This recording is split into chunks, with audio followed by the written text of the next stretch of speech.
Basic types of solicitations in procurement today. 30 years ago, crafting solicitations was relatively simple. We placed small ads in newspapers explaining the need for products and/or services, received proposals, and selected the party we wanted to work with. These were called different things in different places, but notice of tender or something similar was standard. Sometimes we held a conference at a hotel where information was shared, followed by informal networking in the lobby bar. It was straightforward and worked reliably for decades. These solicitations were essentially auctions. We described a need, assessed responses, and awarded the business to the highest scoring respondent. There might have been a clause reserving the right to award the business to a respondent other than the highest score. Some solicitations explicitly stated this is not a tender, to avoid creating a unilateral contract or specific legal duties to each respondent. As business evolved, companies struggled to define their exact needs, making it hard to specify purchasing requirements.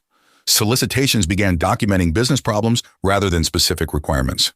Respondents were expected to articulate solutions to these problems, including the price for their solutions.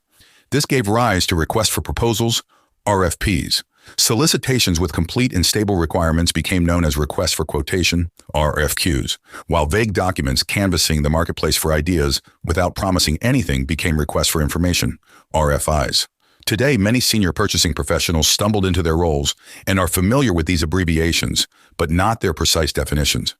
Consequently, a solicitation's true purpose, whether it seeks information, a solution to a business problem, or a price, can only be determined by reading it.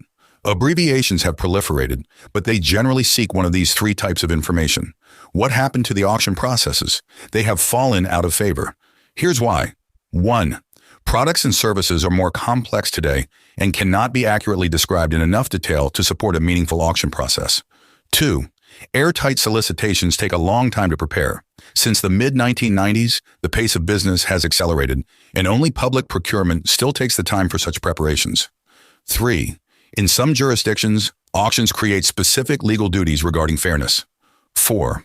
Procurement today is more about developing progressive familiarity with a trading party through low-risk, small-price engagements, rather than making commitments based on one-time representations. The preferred approach today involves loosely stated requirements, non-binding prices, and the selection of a lead respondent who gets the opportunity to continue the sales cycle and work towards a definitive agreement.